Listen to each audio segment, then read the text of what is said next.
Enter అయ్యానో నాకు తెలుసు, నేను ఎలా ప్రాక్టీస్ చేశానో నాకు తెలుసు, నేను ఎలా కొట్టేవాడో నాకు తెలుసు. కాబట్టి ఒక అమ్మాయి ఇంత ఇంత వద్దు అనుకుని ఒక వ్యక్తిని ఇంత అసహించుకుని పక్క జరిగిందంటే ఎంత సఫర్ ఉంటుందో మీరు దయచేసి అర్థం చేసుకోగలరని నేను అనుకుంటున్నాను.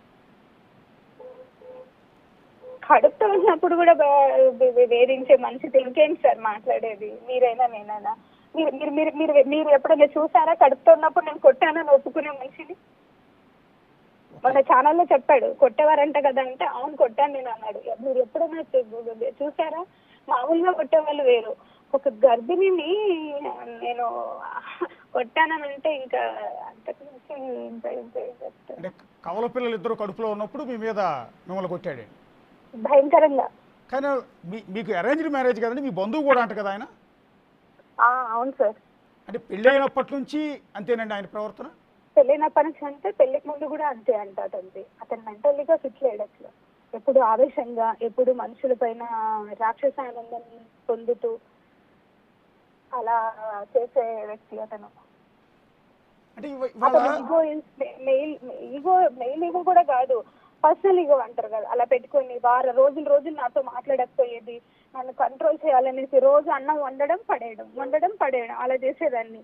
భయంకరంగా అనిపించేది నాకు, ఏంటి ఇలాంటి వ్యక్తి నా లైఫ్ లో ఉన్నాడు ఏంటి అని. ఒక సాడిస్టిక్ బిహేవియర్. ఎగ్జాక్ట్లీ. అంటే మీరు అప్పుడే డిసైడ్ అయ్యారు, పిల్లలు పుట్టిన తర్వాత డిసైడ్ అయ్యారు అతనితో ఎట్టి పరిస్థితులు కలిసి ఉండే అవకాశం లేదు అని? అంతకంటే ముందే ఉన్నాను సార్, మా పేరెంట్స్ కి చెప్పి పెళ్లికి చెప్పాను వద్దమ్మా అనేసి. ఇప్పుడు మీ మీద చాలా బాధతో అడుగుతున్నామండి. అదేదో నన్ను అమెరికా నుంచి పిలిపించింది, ఫ్లైట్ టికెట్లు ఆవిడే పెట్టించింది, శంషాబాద్ ఎయిర్పోర్ట్ పెట్టలేదు సార్, నాకు తెలీదు. అది అప్పుడు ఎందుకు వచ్చాడంటే ఆయన స్కాలర్షిప్ గురించి ఏదో వర్క్ ఉండి వచ్చాడు ఆయన. అంటే కాదు సార్, వాళ్ళ డిపార్ట్మెంట్ లో అసిస్టెంట్ డైరెక్టర్ నుంచి డిప్యూటీ డైరెక్టర్ పోస్ట్ కి ఏవో జరుగుతా ఉన్నాయి అప్పుడు, అంటే ప్రమోషన్ లిస్ట్. ఇతను యుఎస్ కి వెళ్ళాడు కదా, సో దట్ ఇతని పేరుని పక్కకు జరిపారనమాట. ఇది మీరు వాళ్ళ డిపార్ట్మెంట్ కూడా అడగండి కావాలంటే.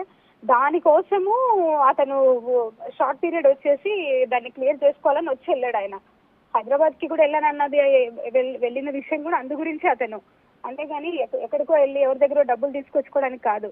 అతను అసిస్టెంట్ డైరెక్టర్ నుంచి డిప్యూటీ డైరెక్టర్ ప్రమోషన్ కోసం అనేసి షార్ట్ పీరియడ్ ఇతను కన్సల్ట్ చేయట్లేదు, ఎందుకంటే యుఎస్ కి వెళ్ళాడు అనేసి. మరి ఆయన చెప్తున్న స్క్రీన్ ప్లే వేరుగా ఉందండి. ఏమంటారంటే మీరే పిలిపించారు, ఎయిర్పోర్ట్ లో దిగ్గానే శంషాబాద్ ఎయిర్పోర్ట్ పక్కనే ఉన్న విజయసాయి రెడ్డి గారి ఇంటికి వెళ్ళి వాళ్ళ భార్య సునందారెడ్డి గారు బ్యాగ్ ఇస్తారు, 60 లక్షలు క్యాష్ అనేది ఇంకా అంతకు మించిన సిగ్గుచెట్టి ఒకటి ఉండదు చెప్పాలంటే. ఇప్పుడు ఇతను వచ్చిన పర్పస్ అతను ప్రమోషన్ పర్పస్ మీద వచ్చాడు, నాకు బాగా గుర్తు లేదు కానీ విషయం అయితే అది. ఆ మూమెంట్ అయితే ప్రమోషన్స్ కూడా ఇచ్చారు, కావాలంటే మీరు వెరిఫై చేయండి. వాళ్ళ డిపార్ట్మెంట్ లో అసిస్టెంట్ డైరెక్టర్స్ నుంచి డిప్యూటీ డైరెక్టర్ కి ప్రమోషన్స్ ఇచ్చారు. యాక్చువల్లీ ఈయన సీనియారిటీ లిస్ట్ లో ఉన్నా కూడా ఇతను యూఎస్ కి వెళ్ళాడనే ఉద్దేశంతో ఇతను పక్కన పెట్టారు. సో దాని గురించి అతను బాగా మెంటల్ స్ట్రెస్ అయిపోయేసి ఆన్ సడన్ గా వచ్చేసాడు, పైపెచ్చి నా కోసం వచ్చానని చెప్తా ఉన్నాడు. మీరు తీసుకురమ్మంటే 60 లక్షల రూపాయలు క్యాష్ సునందారెడ్డి గారు ఇచ్చారు. దాన్ని తీసుకొచ్చి ఒక విషయం వినండి, అన్నన్ని డబ్బులు తీసుకునేంత అవసరము నాకు లేదు, ఇచ్చేంత అవసరాలు వాళ్ళకి లేవు. వాస్తవం చెప్పాలంటే ఇక్కడ అంతా కూడా ఏదో డబ్బుల గురించి చూపించేస్తే కూడా కరెక్ట్ లేడీ అలా ముద్ర వేయించి నన్ను డిపార్ట్మెంట్ నుంచి నాకు ఉద్యోగం తీయించేసి నన్ను ఒంటరిదాన్ని చేయాలని ఆయన ప్రయత్నం. ఒక విషయం గుర్తుపెట్టుకోండి సార్, నేను 4 ఏళ్ళు పనిచేసిన, 4 ఏళ్ళు కూడా ఛాలెంజింగ్ గా చేసిన, ఎన్నో కోట్ల భూమిని తీసుకొచ్చి ఎండోమెంట్ డిపార్ట్మెంట్ లో కలిపిన. నేను ఎక్కడ కూడా కరప్షన్ కి తావు లేకుండా ఎవరైనా ఇవ్వడానికి ప్రయత్నం చేసిన, సార్ ఇది కాదు మేము ఆల్రెడీ డిసైడ్ అయిపోయినాం. నేను ఎలక్షన్ పోయినప్పుడు ఫోన్ ఆఫ్ చేసి ఎలక్షన్కి వెళ్ళేదాన్ని. 2 ఫోన్లు, నా పర్సనల్ నెంబర్ కానీ అఫీషియల్ నెంబర్ కానీ 2 ఫోన్లు ఆఫ్ చేసి ఎలక్షన్కి వెళ్ళి మొత్తం కొట్టేసినాక ఫోన్ ఆన్ చేసేదాన్ని, ఎక్కడి నుంచి ప్రెజర్లు వస్తాయేమో అని. ఆ విధంగా పనిచేసిన.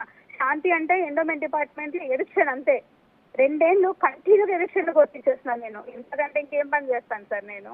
ఎంతో మంది అప్రిషియేట్ చేస్తారు. అప్పుడున్న అర్జున్ రావు గారు మా కమిషనర్ గారు, నేను ఏదైనా ఎలక్షన్కి వెళ్ళే ముందు కంపల్సరీ మేము కమిషనర్ గారికి ఇన్ఫార్మ్ చేస్తాం. అంటే 58,000 జీతం తీసుకునే అసిస్టెంట్ కమిషనర్ శాంతి గారు విజయవాడలో 2.5 కోట్లు పెట్టి వెళ్ళా ఎలా కొనగలిగారు అనేది ఆయన అడుగుతున్నమాట. ఒక విషయం ఏంటంటే ఇప్పుడు ఏమన్నా గవర్నమెంట్ చేంజ్ ఏమన్నా రేట్లు పెరుగుతాయో నాకు తెలియదు కానీ అది నేను కొన్నప్పుడు పంచాయతీ, అది కుంచంపల్లి అనే ఏరియా పంచాయతీ, ఒకసారి చూడండి మీరు. అప్పుడున్న ల్యాండ్ వాల్యూ ఇప్పుడు కూడా అదే ఉంటుండొచ్చు నాకు తెలిసి, ఇంకా నేను కాదు అదంతా సుభాష్ చూసుకున్నారు కాబట్టి నాకు పెద్దగా ఐడియా లేదు దాని గురించి. ఇదంతా కూడా విల్లా గురించి అంతా కూడా చూసుకుని సుభాష్. నేను మాత్రం 50 లక్షలు లోన్ పెట్టుకున్నా, ఒక 20 లక్షలు మాత్రం నాకు తెలిసిన వాళ్ళ దగ్గర క్రెడిట్ తెచ్చుకున్నాను నేను. రిమైనింగ్ అంతా కూడా సుభాష్ చూసుకున్నారు ఆయన. కాబట్టి ఇంకా మరి ఒకటి ప్రాపర్టీ కొనడంలో తప్పేముంది? కాదు సార్, ఆయన ఫస్ట్ నుంచి నాట్ ఏ బెగ్గర్స్. మగన్ కూడా చెప్పాడు మీకు, బాగానే అమ్మాయి ఉన్నింది, మేము బాగానే సంపాదించింది ఆ అమ్మాయి ప్రాక్టీస్ లో కూడా అని చెప్పాడు మీకు. సో దట్ ఇంకా ఇల్లు కొనుక్కోవడంలో తప్పేముంది సార్? నేనేమైనా గుడిసెలో ఉండాలా? ఈ ఒక గవర్నమెంట్ సర్వెంట్ అయితే మేము లోన్ పెట్టుకోకూడదా? గవర్నమెంటే మాకు ఇస్తున్న ఆపర్చునిటీ లోన్ పెట్టుకోండి అనేసి బ్యాంకర్స్ ఇస్తున్నారు. సో 50 లక్షలు లోన్ పెట్టాను సార్ నేను. ఊరికే ఏం రాలేదు, 2.5 కోట్లు ఏం కాదు అది. ఇప్పుడు అమ్మినా కూడా మీకు ఇప్పుడు మహా అంటే ఒక 10 లక్షలు పెరిగి ఉండొచ్చు అది. అంటే ఇట్లా అందులో అది అందులో టైప్ ఆఫ్ మెజర్మెంట్స్ ఉన్నాయి. నాది మిడిల్ మెజర్మెంట్, మీకు కావాలంటే వెళ్ళి చూసుకోవచ్చు, పర్వాలేదు. ఇంకా డాక్యుమెంట్ ఉందిగా ఆయన దగ్గర, చూపిస్తారు చూడండి. అందులో 3 టైప్ ఆఫ్ వేరియేషన్స్ ఉంటాయి, ఒక స్మాల్, మిడిల్, బిగ్. అది మిడిల్ వర్షన్. ఏది సార్ ఇదంతా? అసలు ఇల్లు కొనుక్కోవద్దు, బంగారం వేసుకోవద్దు, బట్టలు వేసుకోవద్దు, బికార్దాన్ లాగా ఉండాలి. ఎందుకు ట్రైబ్ అంటే బికార్దాన్ లాగా ఉండాలా? మేము మంచి బట్టలు వేసుకోకూడదా? మేము మంచి ఉద్యోగం చేయకూడదా? మంచి చెప్పులు వేసుకోకూడదా? మేము ఎవరో కామెంట్ చేసేవాళ్ళు ఫస్ట్ లో, నేను వైజాగ్ వెళ్ళిన కొత్తలో మంచి మంచి హీల్స్ చెప్పులు వేసుకుంటది, కళ్ళ కాటుకోబెట్టుకుంటది అని. ఏ వేసుకోకూడదా చెప్పులు? నేను మంచి చెప్పులు చేతిలో పట్టుకొని నడవాలా? నేను ఒక ట్రైబ్ గా నేను మంచిగా ఉండకూడదా? ఎప్పుడు చిరిగిపోయిన బట్టలు వేసుకొని తిరగాల మేము? సార్ చెప్పండి ప్లీజ్. ఎస్ మేడం, తప్పేమీ లేదండి ఈ విషయంలో. మీకు మేము 100% కాదు, 1000% సపోర్ట్ చేస్తున్నాం. లేదు సార్, బాగా డిస్క్రిమినేషన్ మాకు అర్థమవుతుంది. మా డిపార్ట్మెంట్ లో కూడా బాగా డిస్క్రిమినేషన్ ఉంది, మాకు కూడా అర్థమవుతుంది. The definitely fight. SC ST compulsory fight చేస్తాం మేము కూడా. నాకు ఉద్యోగం పోయిన తర్వాత ఒకవేళ పోయినా సరే నేను ఫైట్ చేస్తాను. ఉద్యోగం తీసేస్తామని బెదిరిస్తా ఉన్నారు. ఎట్లా సార్ అది? మీ ఉద్యోగం తీసేయటం ఎవరి వల్ల కాదండి, ఎవరి తరం కాదండి. బెదిరిస్తా ఉన్నారు నన్ను. నేను కష్టపడి సంపాదించుకున్న ఉద్యోగం స్వామి అది. నాకు కాన్స్టిట్యూషన్ లో ఇచ్చిన ఉద్యోగం అది. బ్యాక్లాగ్ వేకెన్సీలో వచ్చిన ఉద్యోగం అది. అదేలేండి, ఇప్పుడు తీసేస్తే దాన్ని ఓసీలో కలుపుకోవచ్చు అనేసి ఏమన్నా ప్రయత్నాలేమో మరి తెలియదు. మరి మాకు ఒకవేళ మదన్ మోహన్ కాదు కదా, ఇంకెవరు ట్రై చేసినా మీ ఉద్యోగం ఎవరో పేకలేరండి. నేను తప్పు చేశాను సార్?